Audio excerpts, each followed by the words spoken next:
Hello friends, રીપી લર્નિંગમાં હું પિયુષ વસાવા તમારું ફરીથી સ્વાગત કરું છું. દોસ્તો, આપણે આગલા લેક્ચરમાં ગુરુત્વીય સ્થિતિમાન અને સ્થિતિ ઉર્જાના આપણે એમસીક્યુનો પહેલો ભાગ જોયો હતો. તો આજે આપણે બીજો ભાગ જોઈશું અને થોડાક નવા પ્રકારના એમસીક્યુ જોઈશું. તો વધીએ ચલો અને જ્ઞાનની સરવાણીમાં આગળ વધીએ. કોઈ વિસ્તારની ગુરુત્વાકર્ષિત તીવ્રતા આપેલી છે, જી કીધેલો છે. એના બે પોર્શન આપેલા છે, આઈ પોર્શન અને જે કેપ, એટલે કે સદિશ આપેલો છે. એટલે તીવ્રતાનું મૂલ્ય મારી પાસે છે અને 1 kg દળ ધરાવતા, એટલે મારી પાસે તીવ્રતા પણ છે. ભલે આપણે સ્મોલ છે એવું હું અહીંયા ઈ વડે બતાવું છું, એટલે તમને થિયરીમાં પણ મેં આ જ નોટેશન વાપરેલા છે, એટલે તમને કન્ફ્યુઝ ના થાવ, બરોબર. અને 1 kg દળ ધરાવતા એટલે એમ આપેલો છે, બરોબર. 5i + 12j. કણને ઉદ્ગમ બિંદુથી 7 મીટર અને -3 મીટર બિંદુ પર લઈ જતા ગુરુત્વીય સ્થિતિમાનમાં થતો ફેરફાર મેળવવાનો છે, બરાબર. તો અહીંયા જે સ્થાનમાં ફેરફાર થાય છે, સ્થાનમાં જે ફેરફાર થાય છે એ કેટલો છે? તો કે 7i અને -3j, બરાબર. આ રીતે લખો કે આ રીતે, બંને સેમ જ છે, તમને ખ્યાલ જ છે. તો મારી પાસે ગુરુત્વાકર્ષિત તીવ્રતા હોય અને મારે સ્થિતિમાન મેળવવું હોય તો મેં તમને કીધેલું ગુરુત્વીય સ્થિતિમાન અને ગુરુત્વાકર્ષિત તીવ્રતા વચ્ચેનો સંબંધ કઈ રીતનો છે? E = -dv/dx. આ રીતનું છે, બરાબર ને. વિદ્યુત સ્થિતિમાનમાં થતો ફેરફાર અને સ્થાનમાં થતો ફેરફાર. પણ મારે તો આ મેળવવાનું છે, તો એને હું કરતા બનાવીશ, એટલે આ સામેની સાઈડ જશે. dv ને કરતા બનાવું એટલે -e × x. પણ આ તો ફેરફારનું મૂલ્ય છે. મારે જો કુલ મૂલ્ય જોઈતું હોય તો આ ન્યૂનતમ મૂલ્ય છે એનું મારે સંકલન લેવું પડશે, બરાબર. તો આ રીતનું કંઈક થશે, ઓકે. પરંતુ આ તો સૂક્ષ્મ મૂલ્ય છે, મારે કુલ મૂલ્ય જોઈતું હોય તો મારે સંકલન લેવું પડે, બરાબર છે ને. તો કંઈક આ રીતનું આવશે, ઓકે. હવે હું dv છે એનું સંકલન થતા કેપિટલ V થશે, જે આપણે મેળવવાનું છે ગુરુત્વીય સ્થિતિમાનમાં થતો ફેરફાર. અને આ સંકલનને હું બે ભાગમાં વહેંચું છું, બરાબર. એક x ઘટક માટે અને એક y ઘટક માટે. એટલે 0 થી x તરફ જે સ્થાનનો ફેરફાર થાય ત્યારે જે ગુરુત્વાકર્ષિત તીવ્રતાનો જે x ઘટકમાં ફેરફાર થાય છે એ ગુરુત્વાકર્ષિત તીવ્રતાનો x ઘટક × dx પ્લસ એવી રીતના મારે y માટે લેવાનું, તો Ey × dy. આ રીતનું થશે, બરાબર છે.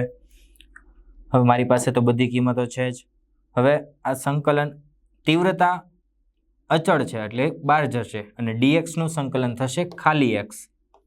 તો અને ખાલી x થશે અને એમાં હું કિંમત મૂકું તો x - 0 એટલે ફાઇનલી Ex × x પ્લસ એવી જ રીતના Ey × y, બરોબર ને. આ x અને y શું છે? તો કે જે સ્થાનમાં ફેરફાર થાય છે એનો x ઘટક અને એનો y ઘટક. અને Ex એટલે તીવ્રતાનો x દિશામાંનો ઘટક અને y ઘટક, ઓકે. તો હવે માત્ર કિંમતો મૂકી નાખીએ તો v = -ex એટલે કે 5 × x એટલે કે 7, બરોબર, પ્લસ 12 × y એટલે -3. એ 5 × 35 અને માઇનસ આવશે 36, બરાબર. ગુણી દઉં માઇનસ અંદર તો -35 પ્લસ 36 એટલે ફાઇનલી v આવશે એ આવશે 1 joule. Yes, D option is correct option, બરાબર. સંકલનની થોડી સમજણથી જ આ એમસીક્યુ સારી રીતે સોલ્વ કરી શકાય, પણ એની માટે જે મુખ્ય સૂત્ર છે આ ખાસ સમયે યાદ આવવું જોઈએ, બરાબર ને. તીવ્રતા અને વિદ્યુત સ્થિતિમાન વચ્ચેનો સંબંધ. આ સંબંધ આવડે તો પછી માત્ર ને માત્ર સાદુરૂપ, અને એમાં પણ સંકલન. એક સંકલન છે એ ખાસ ધ્યાન રાખવાનું. જીવાળાને તો બહુ સારી રીતે આવડે છે અને નીટવાળાને પણ હવે તો આવડી જ ગયું હશે, કારણ કે આપણે ઘણા એક્ઝામ્પલ આ રીતના કરેલા છે. બરાબર, તો આ રીતનો એક જો MCQ આવી જાય તો આપણે ગભરાવાનું નથી. હવે તો તમારાથી સોલ્વ થઈ શકે ને. હા, તમે અમે દર વખતે કહું છું ને આ વખતે પણ કહું છું, પ્રેક્ટિસ કરવાની છે, જેથી તમને આ સાદું રૂપમાં સારી એવી ફાવટ અને સ્પીડ આવી શકે. બરાબર, આગળનું એક્ઝામ્પલ જોઈએ. એક સ્પેસશીપનું દળ 1000 કિલોગ્રામ છે. બરાબર, જેટલું આપેલું છે એટલું આપણે લખતા જઈએ. 1000 કિલોગ્રામ છે. તેને પૃથ્વીની સપાટી પરથી મુક્ત અવકાશમાં લોન્ચ કરવામાં આવે છે. G અને R ના મૂલ્યો અનુક્રમે શું આપેલું છે? 10 મીટર પર સેકન્ડ સ્ક્વેર અને 6400 કિલોમીટર. બરાબર છે. આ કાર્ય માટે જરૂરી ઉર્જા, તો આ રીતની મારી પાસે એક પૃથ્વી છે. પૃથ્વીની સપાટી પરથી એટલે કે અહીંયા એક સ્પેસશીપ છે. બરાબર, એ સ્પેસશીપને મુક્ત અવકાશમાં, મુક્ત અવકાશ એટલે તમને ખ્યાલ છે કે ત્યાં મુક્ત અવકાશમાં ગતિ ઉર્જાનું મૂલ્ય 0 હોય છે, એટલે કે કોઈ પણ પ્રકારની ગતિમાં નથી હોતો અને ત્યાં કોઈ પણ પ્રકારનું ક્ષેત્ર ન હોવાથી સ્થિતિ ઉર્જા પર 0 હોય છે. એટલે ફાઇનલી એની કુલ ઉર્જા મુક્ત અવકાશમાં કુલ ઉર્જા એની હોય છે 0. બરાબર, આ એક વસ્તુનો તમને ખ્યાલ હોવો જોઈએ. અહીંયા એક કન્સેપ્ટ ફરીથી યાદ કરાવું છું કે અત્યારે આ જે સ્પેસશીપ છે એ પૃથ્વીની સપાટી પર છે. બરાબર, એટલે કે પૃથ્વીના બંધન ઉર્જામાં છે અને એની કુલ ઉર્જા અત્યારે કંઈ જ નથી, સ્થિર છે.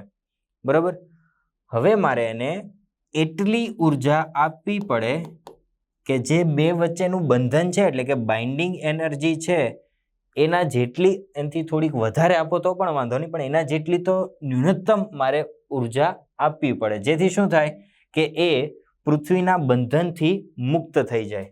બરાબર, તો આપણે એક સારો એવો બંધન ઉર્જા વિશે ટોપિક ભણેલા જ છીએ, એટલે તમને ખ્યાલ હશે કે અત્યારે જે આ સ્પેસશીપ છે એ પૃથ્વીના બાઇન્ડિંગ સ્ટેટમાં છે, એટલે કે અત્યારે આપણે બધા પણ છીએ એ અત્યારે પૃથ્વીના બંધનમાં છીએ. મેં તમને કીધેલું આગળ થિયરીમાં પણ કે આપણે બધાની કુલ ઉર્જા ગણો તો માઇનસ જ આવશે. કેમ? કારણ કે આપણે પૃથ્વીના બાઇન્ડિંગ સ્ટેટમાં, પૃથ્વી વડે બંધાયેલા છીએ. બરાબર, તો હવે મારે પૃથ્વીની ત્રાસમાંથી છૂટવાનું છે, એટલે કે મુક્ત અવકાશમાં જવું છે. મારે પૃથ્વીની ત્રાસમાંથી મારે દૂર થવું છે. તો જે પૃથ્વીએ મારી પર બાઇન્ડિંગ એનર્જી લગાડેલી છે એની જેટલી જ મારે ઉર્જા જરૂર પડે કે જેથી હું મુક્ત અવકાશમાં જતો રહું. એટલે મારે બાઇન્ડિંગ એનર્જી કેવી હોય છે? માઇનસ. તો એટલી જ મારે પ્લસ આપવી પડે, તો એટલી હું પ્લસ ઉર્જા આપીશ. ઓકે, તો હું મુક્ત અવકાશમાં ચાલ્યો જઈશ. સમજાય છે ને? ઓકે.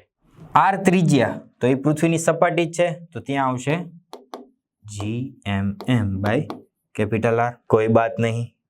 મારે G ના મૂલ્ય આપેલા છે, તો મારે હવે G નું મૂલ્ય સેટ કરવું પડે, તો અહીંયા હું ઉપર નીચે R વડે ગુણી દઉં છું. ઓકે, તો ગુણી દેશો તો તમને જો મેં જે યલો લાઈન વડે બતાવેલું છે એ થશે mgr. આ રીતનું કંઈક થશે.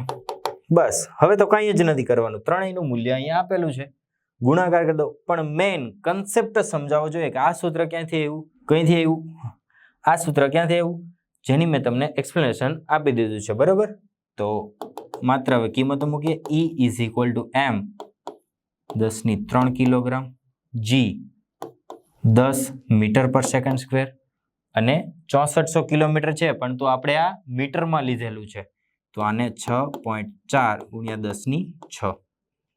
બરાબર, તો 6.4 તો as it 6.4 as it is આવશે. ઘાતમાં જરાક જોજો, 6 7 8 9 અને એક આ 10, એટલે 6.4 ગુણ્યા 10⁻10 જૂલ. આટલી ઉર્જા હું સ્પેસશીપને આપું તો એ પૃથ્વીના બંધનમાંથી મુક્ત થઈને મુક્ત અવકાશમાં જતો રહેશે. બરાબર, તો option she is right answer. એકદમ સરળ એક્ઝામ્પલ હતો, માત્ર આ કોન્સેપ્ટની મદદથી આ એક સૂત્ર આવડી જાય તો કિંમતો મૂકીને એકદમ સારો એવો જીમાં પૂછાયેલો ક્વેશ્ચન આપણે સોલ્વ કરી શકીએ. બરાબર. m અને 4m દળના બે પદાર્થો વચ્ચેનું અંતર r છે. સર તો આકૃતિ બનાય તો જ મને સમજ પડશે, નહીતર નહીં પડે. બરાબર. તો આ એક m દળનો પદાર્થ છે અને બીજો થોડોક મોટો 4m દળનો પદાર્થ છે. બંને વચ્ચેનું અંતર છે કંઈક r જેટલું. આ બે કણોને જોડતા રેખાખંડ પર, તો આ જોડતો રેખાખંડ છે, રેખાખંડ પરના જે બિંદુએ ગુરુત્વીય ક્ષેત્ર શૂન્ય છે, ધારો કે આ P બિંદુએ ગુરુત્વીય ક્ષેત્ર E = 0 છે. બરાબર. તો આ બિંદુએ ગુરુત્વીય સ્થિતિમાન મેળવવાનું છે. બરાબર. તો ધારો કે m દળના પદાર્થથી કંઈક x જેટલા અંતરે ગુરુત્વીય ક્ષેત્ર શૂન્ય છે, તો આ અંતર થશે r - x. બરાબર. અહીંયા તમે ગુરુત્વીય ક્ષેત્ર શૂન્ય છે તો આપણે મોટી રીત પણ કરી શકો, અથવા મેં તમને એક શોર્ટ ટ્રીક આપેલી છે એ પણ યુઝ કરી શકો. બરાબર. x અંતર જોઈતું હોય તો x, અને x કોના તરફી છે તો m તરફી, તો ઉપર આવશે √m. નીચે બંને દળના √નો સરવાળો, તો એક છે √m અને બીજું છે √4m, એટલે કે 2√m આમ થશે. અને આખાના ગુણાકારમાં બે વચ્ચેનું અંતર એટલે કે r. બરાબર છે. √m, આમાંથી √m કોમન કાઢીશ તો આવશે 1 + 2 ગુણ્યા r. √m કેન્સલ, એટલે x નું મૂલ્ય આવશે r/3. ઓકે. તો x નું મૂલ્ય આવી ગયું r/3. તો હવે x ની કિંમત હું આમાં મૂકી દઉં તો r - r/3 એટલે આવશે 2r/3. બરાબર. એટલે આ ન લખતા આપણે લખશું 2r/3. ઓકે. તો હવે મારે P બિંદુએ ગુરુત્વીય સ્થિતિમાન જોઈએ છે, તો P બિંદુએ ગુરુત્વીય સ્થિતિમાન એ બંને દળના સ્થિતિમાનના સરવાળા જેટલું હશે, એટલે કે કુલ કેપિટલ V છે એ બંને દળ, એટલે કે આ ચાલો હું V1 કહી દઉં અને આ બે વચ્ચેનું વિદ્યુત સ્થિતિમાન એને V2 કહી દઉં. બરાબર. તો માત્ર આને ભૂલી જાઓ, આનું ધ્યાન આપો. તો એ થશે -g m બાય બે વચ્ચેનું અંતર x છે અને x એટલે તો r/3 આ રીતનું થશે, પ્લસ -g હવે આવશે 4m બાય બે વચ્ચેનું અંતર 2r/3, 2 દુ 4, તો -3gm/r -6gm/r. બરાબર. તો લસા તો લેવો નહીં પડે કારણ કે સેમ જ છે, તો આવશે -9gm/r. તો યસ, ધેટ્સ વન, ડી મારો સાચો જવાબ છે. ઓકે. તો એકદમ સરળ જ સવાલ હતો કે ભાઈ બે દળ હતા m અને 4m, બે વચ્ચેનું અંતર r હતું. તો મારે એ જગ્યાએ વિદ્યુત સ્થિતિમાન મેળવવાનું હતું જ્યાં ગુરુત્વીય ક્ષેત્ર શૂન્ય હોય. બરાબર. તો પહેલા મારે અંતર મેળવવું પડે, તો અંતર મેળવવા માટે આપણી પાસે શોર્ટ ટ્રીક છે જ, અને જો ન હોય તો તમારે અહીંયા ગુરુત્વીય ક્ષેત્રનું આપણે સૂત્ર મૂકવું પડે. કઈ રીતે? તો કે E1 = E2 થાય, એટલે G capital M small m અને આ અંતર છે x², અને એવી જ રીતના અહીંયા G 4m 4 capital M small m અને અહીંયા આવશે r - x². આ રીતે પણ તમે મેળવી શકો, અને આપને શોર્ટ ટ્રીક જો આવડતી હોય તો તમારે આ જ યુઝ કરવાનું. x = r/3. બરાબર. આ મળી ગયા. હવે તો અંતર મળી ગયું, દળ તો છે જ, તો કુલ ગુરુત્વીય સ્થિતિમાન બંનેના સરવાળા બરાબર થશે. તો આ રીતે એકદમ સરળતાથી જવાબ મેળવી શકાય. ઓકે. તો ચલો આગળ વધીએ.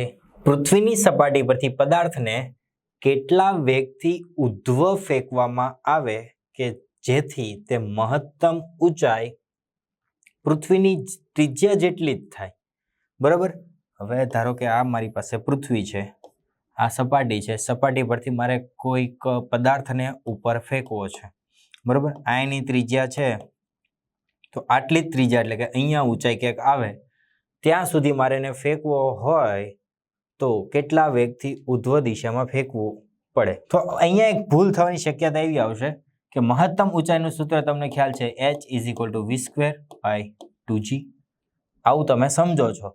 આ રીતે કરો તો h ને બદલે r, v²/2g અને 2g ને સામે જવા દઈએ એટલે gm/r² × r v², એક r ઉડી જાય તો v = √2gm/r. અને આવું ઓપ્શન હશે જ, બરાબર. તો આના 1/2 એટલે તમે આ સી ટીક કરી દેશો, જે તમારું સદંતરે ખોટું પડશે, બરાબર. ખરેખર એ રીતે ન આવે. કાઇનેમેટિક્સમાં આપણે મહત્તમ ઊંચાઈ h v²/2g આ ભણેલા, પણ આ ક્યારે વેલિડ છે કે જ્યારે આ વેગ પૃથ્વીની ત્રિજ્યાની સરખામણીમાં ખૂબ જ નાનો હોય, બરાબર. ત્યારે આપણે આ સૂત્ર વાપરી શકીએ. પણ ઓરિજિનલ સૂત્ર મહત્તમ ઊંચાઈનું છે v²/2g - v²/r, બરાબર. આ સૂત્ર ઓરિજિનલ છે. આમાંથી તમે સમજો કે v ખૂબ જ નાનો હોય તો આપણે અવગણી શકાય. આપણે જ્યારે કાઇનેમેટિક્સમાં સવાલ જોઈએ મહત્તમ ઊંચાઈના, તો મારી પાસે એક બોલ હોય અને એને અમુક વેગથી ઊંચા ફેંકવાનો. હવે ગમે એટલો તમે વજનદાર કે દળદાર કે ગમે એટલો જાડિયો માણસ લો તો પણ તે પૃથ્વીની ત્રિજ્યાની સરખામણીમાં વધારે વેગથી બોલને ફેંકી જ ના શકે. એટલે આપણે આ ટર્મને કાઢી નાખતા હતા, એટલે આ v²/2g આવતું હતું. પરંતુ આપણે મહત્તમ ઊંચાઈ પૃથ્વીની ત્રિજ્યા જેટલી મેળવવાની હોય, એટલે કે 6400 કિલોમીટર ઊંચાઈએ લઈ જવાનો છે કોઈ પદાર્થને, બરાબર.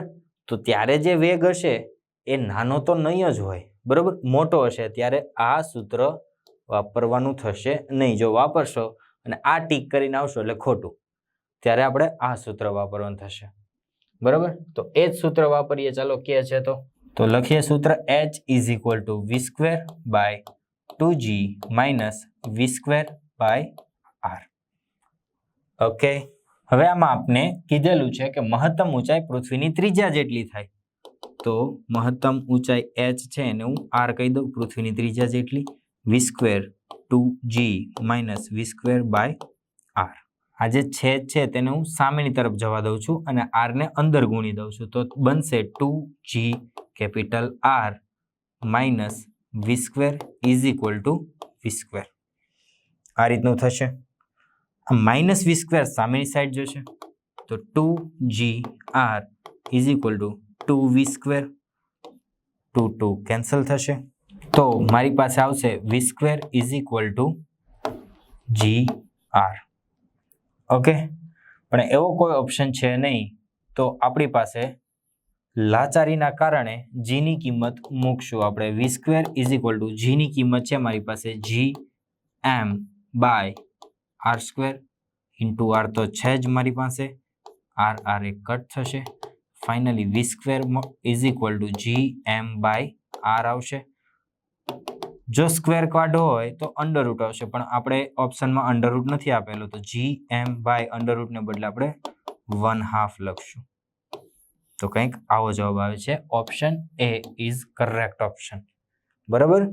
એટલે ખાસ ધ્યાન આપજો. જો કાઇનેમેટિક્સના સૂત્રને પકડી રહેશો તો આ જવાબ લખશો, અને આ જવાબ લખશો એટલે ખોટા પડશો. એકદમ સરળ એવા એક્ઝામ્પલને તમે હાથમાંથી જવા દેશો, જે આપણે કરવાનું નથી. કેમ? કારણ કે તમે મારા સ્ટુડન્ટ છો.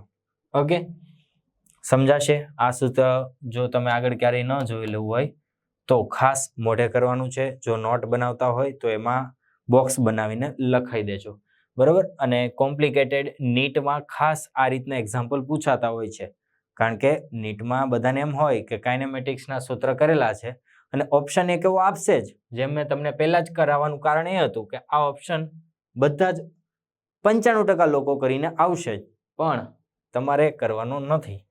કેમ? કારણ કે તમને હવે ખ્યાલ છે કે ક્યારે કાઇનેમેટિક્સનું સૂત્ર વેલિડ છે ને ક્યારે આ સૂત્ર વેલિડ છે. બરાબર? તો ચલો આગળ વધારીએ. 100 કેજી દ્રવ્યમાન અને 10 સેમી ત્રિજ્યાનો એક ગોળાની સપાટી પર 10 ગ્રામનો એક પદાર્થ મૂકેલો છે. સર તું વાંચે જ આમાં, તું પેલા આકૃતિ તો બનાય.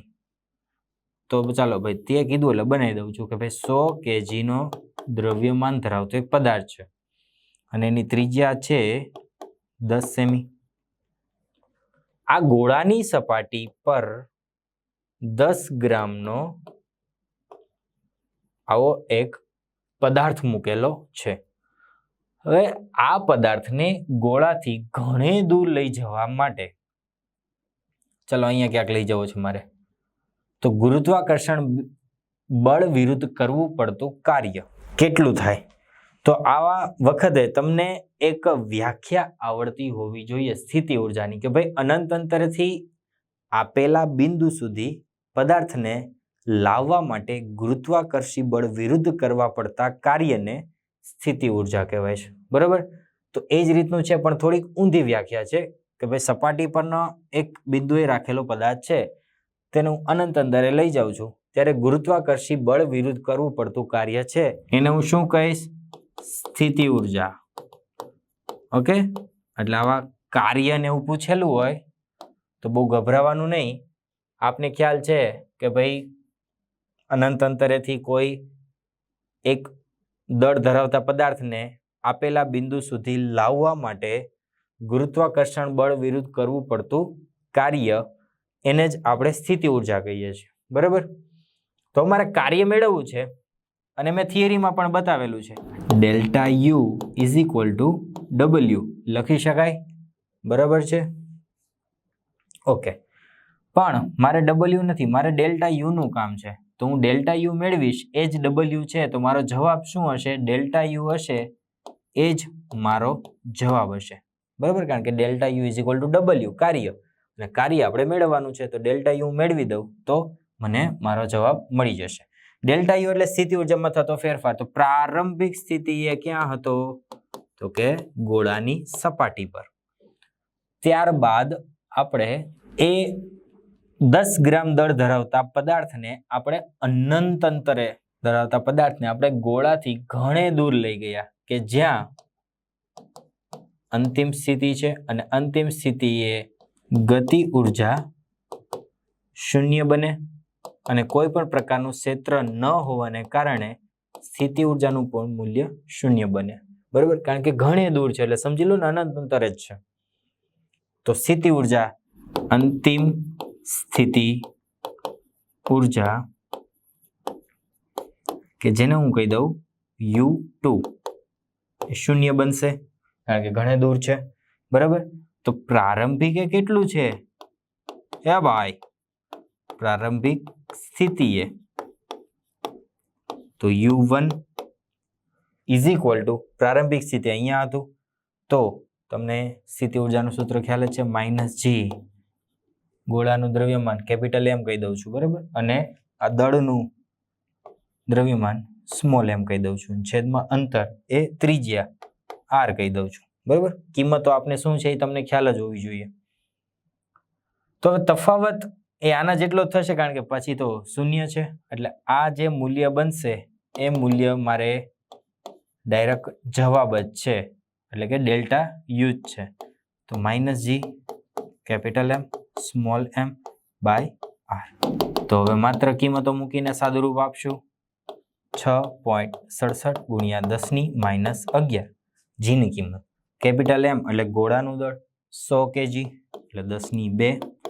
પદાર્થનું દળ સ્મોલ m 10 પણ ગ્રામ છે એટલે અહીંયા તમારે ધ્યાન રાખવું પડશે. તો 10 ગ્રામ છે અને કિલોમાં ફેરવું તો 10⁻3. ઓકે, ચલો નીચે r અંતર ત્રિજ્યા છે સેન્ટીમીટર તો સેન્ટીમીટરને પણ મારે મીટરમાં ફેરવવું પડે તો એ આવશે 10⁻2. બરાબર? કિંમત માત્ર એક જ છે -6.67. બરાબર? -6.67 એટલે જે જવાબ હશે માત્ર ઘાતની કરામત છે એટલે પહેલો 2 ઓપ્શન તો આપણે નેગ્લેક્ટ કરી દઈશું. આ 2 માંથી જે ઘાત સરખી આવે એને આપણે યોગ્ય વર્ગ તરીકે પસંદ કરશું. બરાબર, તો ચલો પહેલા સરવાળો કરી દઈએ. તો સરવાળો છે અહીંયા ઘાતનો સરવાળો કરીએ. અંશમાં આવશે 3 અને એ 3 આ -3 આવ્યા એટલે આ 3 નેગ્લેક્ટ થઈ જશે. સમજાય છે ને? અહીંયા 1 હોય તો આ 2 + 1 એટલે 3 3 અને -3 એટલે નેગ્લેક્ટ થઈ ગયા. અને આ આવશે 1 - 2 એટલે -1 થઈ જશે. અને આ આવશે ઉપર એટલે 10 ની -10 જૂલ. ઓકે, તો 6.67 ગુણ્યા 10 ની -10 અને માઇનસ એટલે આવ્યું કારણ કે આપણે અહીંયા વિરુદ્ધ કાર્ય કરવું પડ્યું ને. બરોબર, એટલે એની દિશા બતાવે છે, પણ આપણે તો મૂલ્યનું કામ છે. તો 6.67 ગુણ્યા 10 ની -10 જૂલ જેટલું આવશે. ઓકે, તો બહુ સારો એવો એક્ઝામ્પલ હતો. માત્ર થોડું કન્ફ્યુઝન કરવા માટે આવું આપેલું હતું, પણ તમને જો વ્યાખ્યા પરફેક્ટલી આવડતી હોય તો તમે બહુ સારી રીતે સમજી શકો કે આ ગુરુત્વાકર્ષણ બળની વિરુદ્ધ કરવું પડતું કાર્ય એટલે કંઈ નહીં પરંતુ સ્થિતિ ઉર્જામાં થતો ફેરફાર છે. સ્થિતિ ઉર્જાનો ફેરફાર તમને ખ્યાલ જ છે, પ્રારંભિક અને અંતિમ. અંતિમ તો ભાઈ ઘણે દૂર લઈ ગયા એટલે આપણે ત્યાં અનંત અંતર જ ગણીએ છીએ. બરાબર ને? અનંત અંતરે સ્થિતિ ઉર્જાનું મૂલ્ય 0 બને છે કારણ કે ત્યાં કોઈ પણ પ્રકારનું ક્ષેત્ર હાજર નથી. તો પ્રારંભિક સ્થિતિ આપણે આટલું આવશે.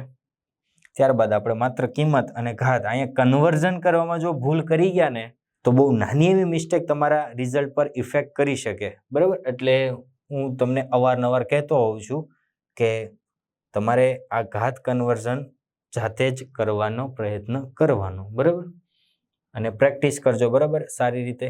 ચાલો આગળ વધીએ. પૃથ્વીની સપાટી પર, ચાલો હું બનાવી દઉં, તમે બોલો એ પહેલા જ કે ભાઈ પૃથ્વીની સપાટી છે. પૃથ્વીની સપાટી પર ગુરુત્વ પ્રવેગ g હોય. ઓહ, નવું જાણવા મળ્યું. પૃથ્વીની સપાટી પર ગુરુત્વ પ્રવેગ સ્મોલ g હોય. વાવ. અને સપાટી પરથી પૃથ્વીની ત્રિજ્યા જેટલી જ ઊંચાઈએ. બરાબર, એટલે આ ઊંચાઈ છે એ પૃથ્વીની ત્રિજ્યા જેટલી જ ઊંચાઈ છે. એમ દ્રવ્યમાનના પદાર્થને લઈ જવામાં આવે તો પદાર્થને મળતી ગુરુત્વીય સ્થિતિ ઉર્જા. શોર્ટ ટ્રીક યાદ કરો. શોર્ટ ટ્રીક યાદ કરશો તો આમાં n = 1 આવશે. બરાબર, તો ડેલ્ટા U = n + 1 ગુણ્યા mgr. n = 1 તો અહીંયા 1 અને અહીંયા 1 એટલે 1/2 mgr. બરાબર, એટલે ડેલ્ટા U નું મૂલ્ય આપણે તરત મળી ગયું 1/2 mgr. બરાબર, લોંગ ટ્રીક કરવી હોય તો આગળ મેં એક્ઝામ્પલ આવેલો ત્યારે મેં તમને કીધેલું કઈ રીતે કરવાનું. જો મારી પર વિશ્વાસ ન હોય તો તમે તમારી રીતે ગણીને આ જ જવાબ આવવાનો છે, ફિક્સ જ છે, તો પણ તમે ગણી લેજો એટલે તમને ખ્યાલ આવે કે ભાઈ સર ખોટું બોલતો નથી. ઓકે, પણ જવાબ આ જ આવશે. 2r ત્રિજ્યા ધરાવતી કક્ષામાંથી m દ્રવ્યમાનના એક પદાર્થને 3r ત્રિજ્યા ધરાવતી કક્ષામાં લઈ જવા માટે જરૂરી ઉર્જા ખાલી જગ્યા. અને એક વસ્તુ કીધેલી છે, કેપિટલ M પૃથ્વીનું દળ અને કેપિટલ R પૃથ્વીની ત્રિજ્યા છે. બરાબર, એટલે આ રીતની કંઈક પૃથ્વી છે. આ 2r જેટલી કક્ષામાં ભ્રમણ કરી જ રહ્યો છે ઓલરેડી. એને મારે 3r જેટલી કક્ષામાં પરિભ્રમણ નહીં 3r જેટલી ત્રિજ્યા ધરાવતી કક્ષામાં મારે લઈ જવો છે. તો એની માટે જરૂરી ઉર્જા કેટલી થશે? બરાબર, તો એકદમ સરળ એક્ઝામ્પલ છે. તમને ખ્યાલ છે કે જ્યારે કોઈ પૃથ્વીની આજુબાજુ કક્ષામાં પરિભ્રમણ કરી રહ્યો હોય ત્યારે તેની કુલ ઉર્જા E = -g capital M small m by 2r જેટલી થાય. બરાબર ને? તમને ખ્યાલ જ છે ગતિ ઉર્જા આટલી જ છે પરંતુ પ્લસ આવશે. અને સ્થિતિ ઉર્જાનું મૂલ્ય આપણે હમણાં ઘણા એક્ઝામ્પલ જોયા, એની પરથી તમને ખ્યાલ આવી શકે. બરાબર, તો સૌપ્રથમ 2r ત્રિજ્યા ધરાવતી કક્ષા લઈ લઈએ. તો 2r ત્રિજ્યા ધરાવતી કક્ષામાં ઉર્જા E1 કહી દઉં -g capital M small m by 2r. Okay, અને જ્યારે 3r ત્રિજ્યા ધરાવતી કક્ષામાં લઈ જાવ ત્યારે એની ઉર્જા 3r ત્રિજ્યા ધરાવતી કક્ષામાં એની ઉર્જાને હું E2 કહી દઉં, બરાબર. તો એ આવશે -g capital M small m by 3r, બરાબર. ટૂંકમાં મારે અહીંયા અત્યારે ઓલરેડી આટલી ઉર્જા છે તો જ એ આટલી ત્રિજ્યામાં પરિભ્રમણ કરી રહ્યો છે પૃથ્વીની આસપાસ. હવે મારે આ ત્રિજ્યામાં લઈ જવું છે જ્યાં એની ઉર્જા આટલી છે, તો આ બેનો તફાવત લઈ લઉં. એટલી ઉર્જાની મારે જરૂર પડે, બરોબર. એટલે 2r ત્રિજ્યામાંથી 3r ત્રિજ્યા ધરાવતી કક્ષામાં જઈ શકે. બંનેનો તફાવત લઈ લઉં, જે ઉર્જા મળશે એ ઉર્જાનું મૂલ્ય એટલું જ હશે કે 2r ત્રિજ્યા ધરાવતી કક્ષામાંથી 3r ત્રિજ્યા ધરાવતી કક્ષામાં લઈ જશે, બરોબર ને? સમજાય છે ને? તો E2 - E1 જેનું મૂલ્ય મને શું આપશે? તો કે જરૂરી ઉર્જા. શેની જરૂરી ઉર્જા? તો કે 2r ત્રિજ્યા ધરાવતી કક્ષામાંથી 3r ત્રિજ્યા ધરાવતી કક્ષામાં લઈ જવા માટેની. તો E2 - E1, E2 એટલે -g capital M small m by 3r અને -E1 એટલે plus 2r g capital M small m 3 દુ ને 6 એટલે 6r. અહીંયા આવશે 2gm small m 3gm small m, બરાબર. એટલે +3 -2 એટલે g capital M small m by 6r. ટૂંકમાં જ્યારે 2r ત્રિજ્યા ધરાવતી કક્ષામાં હતો ત્યારે એની પાસે આટલી ઉર્જા તો હતી જ. હવે હું આટલી ઉર્જા જો એને આપી દઉં, કોઈ બી રીતે આપી શકાય, આટલી ઉર્જા હું એને આપી દઉં તો એ 3r ત્રિજ્યા ધરાવતી કક્ષામાં આવી જશે. તો તમે આ બંનેનો સરવાળો કરો તો આ જવાબ તમને મળી જશે. એટલે કે 3r ત્રિજ્યા ધરાવતી કક્ષામાં જેટલી ઉર્જા છે એનું મૂલ્ય આપી દેશે જો આ બંનેનો સરવાળો કરશો તો. ઓકે, જો મારી પર વિશ્વાસ ન હોય તો તમે સરવાળો પણ કરી શકો. ઓકે, તો જવાબ આવે છે gm small m by 6r. તો option D is correct option. Okay દોસ્તો, તો ગુરુત્વીય સ્થિતિમાન અને ગુરુત્વીય સ્થિતિ ઉર્જાનો આજે આપણે MCQ નો બીજો ભાગ જોયો, બરાબર. આગલી વખતે મળશું ત્યારે આપણે થોડાક નવા MCQ સાથે ત્રીજા ભાગ સાથે મળશું. ત્યાં સુધી લખતા રહો, વાંચતા રહો, મહત્તમ MCQ સોલ્વ કરો અને રીપી સાથે જોડાયેલા રહો. All the very best.